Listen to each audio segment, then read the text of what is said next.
Mheshimiwa Nasria Nasir Ali atafuatana na Mheshimiwa Josephine Joseph Kapoma. Mheshimiwa Ali Haidar Madeweya ajiandae. Asante sana mwenyekiti kwa kunipa nafasi. Lakini kabla naomba niruhusu nizungumze nikiwa nimekaa kwa sababu natumia lugha ya alama. Asante sana.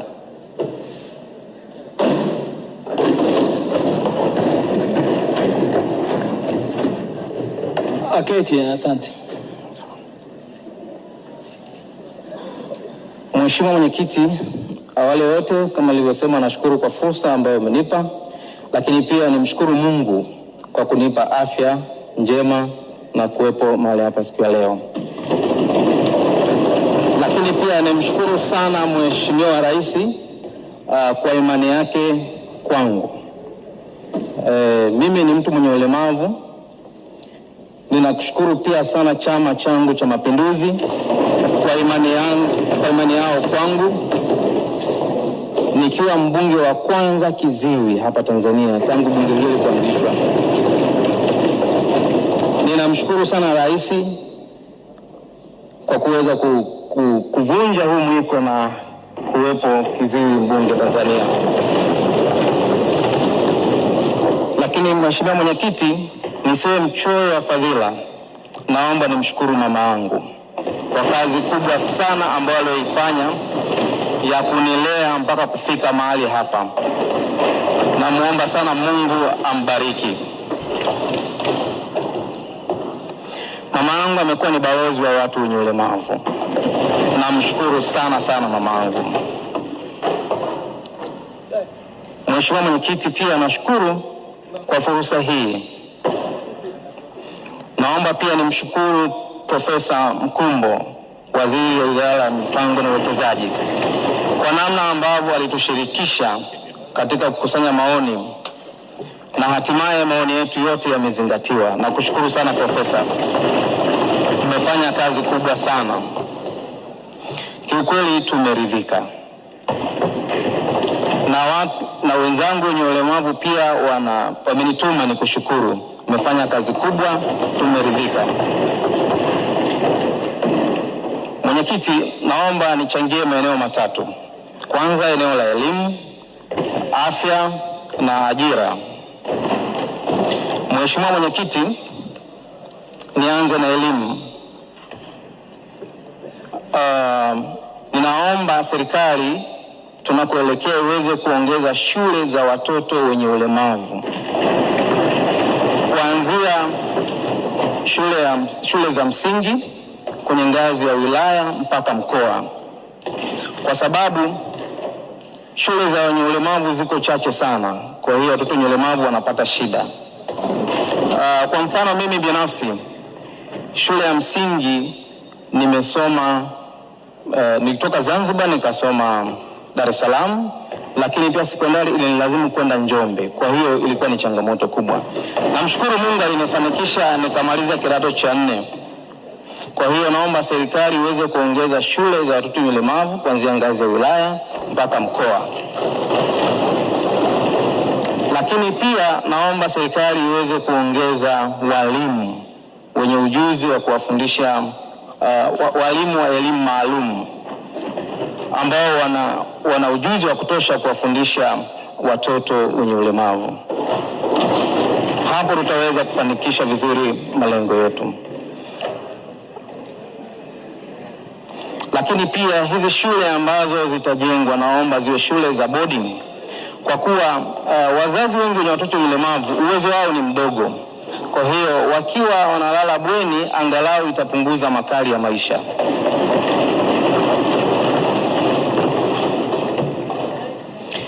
Kuhusu afya, kwanza kabisa nipongeze serikali kwa jitihada kubwa sana katika kuboresha miundombinu.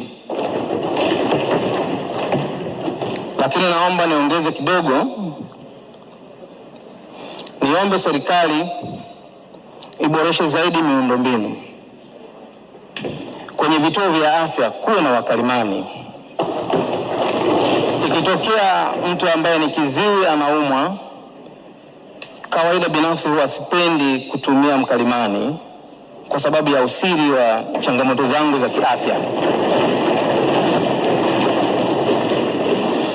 hiyo pendekezo langu, ningeomba pia watoa huduma wa afya wapewe mafunzo ya lugha ya alama ili kuweza kurahisisha mawasiliano na kuwa na usiri. Pia kwenye upande wa miundombinu, hasa vitanda vya wamama wajawazito wanapokwenda kujifungua, vitanda vingi ni virefu, viko juu. Kwa hiyo ningependekeza waboreshe vitanda viwe vya chini kwa ajili ya watu wenye ulemavu. Lakini pia niombe sana serikali iruhusu kurekebisha kanuni kidogo kwa upande wa wanawake wenye ulemavu wasioona wanapokwenda hospitali kwa ajili ya uzazi, iruhusu waweze kuingia na ndugu zao, kwa sababu tunacho kisa kimoja. Kuna mama mmoja sasa hivi ni marehemu, alijifungua watoto mapacha, lakini kwa bahati mbaya aliibiwa mtoto mmoja, akabakiwa na mtoto mmoja.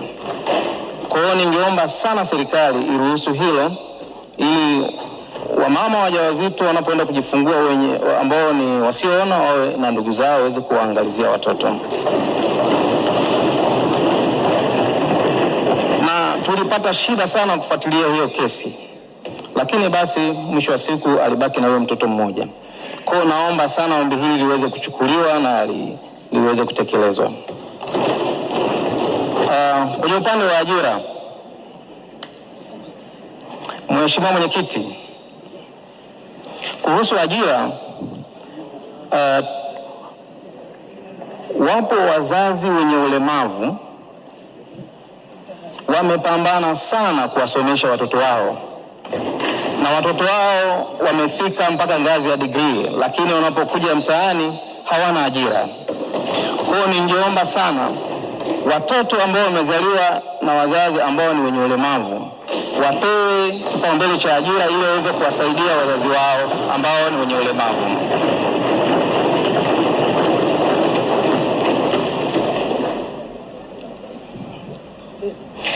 Na pia niwapongeze mkoa wa Iringa, wamekuwa ni mfano wa kuigwa. Pale mjini kuna kituo cha watu wenye ulemavu ambao wanafanya kazi mbalimbali kama useremala, ushonaji na shughuli zingine. Kwa hiyo kimekuwa ni kituo muhimu kwa ajili ya ajira. Kwa hiyo niwashukuru sana Mheshimiwa mbunge wa Iringa, lakini pia niwashukuru wabunge pia. Naomba tuige mfano wa mkoa wa Iringa. Kile kituo kinaitwa Neema Craft. Kimefanya watu wenye ulemavu wasihangaike mtaani. Kwa wengi wamechukuliwa pale, wanafanya kazi na imekuwa ni fursa kwao ya ajira. Mheshimiwa Mwenyekiti, naomba nirudi nyuma kidogo kwenye upande wa afya. Sisi watu wenye ulemavu tuko makundi tofauti na tunavyo vyama 12 vinavyowakilisha watu wenye ulemavu. Kuna wenzetu wenye ulemavu wa afya ya akili ambao wanatumia dawa ili angalau maisha yaweze kuwa mazuri. Kwa hiyo ningeomba dawa zao angalau gharama ipunguzwe. Pia kuna wenzetu wenye ulemavu wa ngozi, psoriasis. Ngozi yao inakuwa inababuka na mafuta yao, dawa zao ni gharama sana. Kwa hiyo ningeomba pia dawa zao gharama zao zipunguzwe ama wapewe bure kwa ruzuku, kama ambavyo ipo kwenye dawa za ARV kwa ajili ya HIV. Watu wanapewa bure na wao iwe hivyo. Mwisho kabisa, Mheshimiwa Mwenyekiti,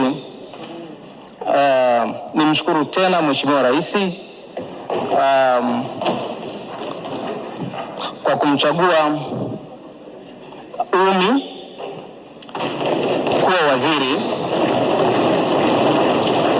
Kwa hiyo tulitoka wote Unguja, anafahamu mambo mengi na anaendelea vizuri sana katika kusimamia swala la ulemavu. Aendelee hivyo hivyo. Nashukuru sana, naomba kuwasilisha, naunga mkono hoja. Asante sana.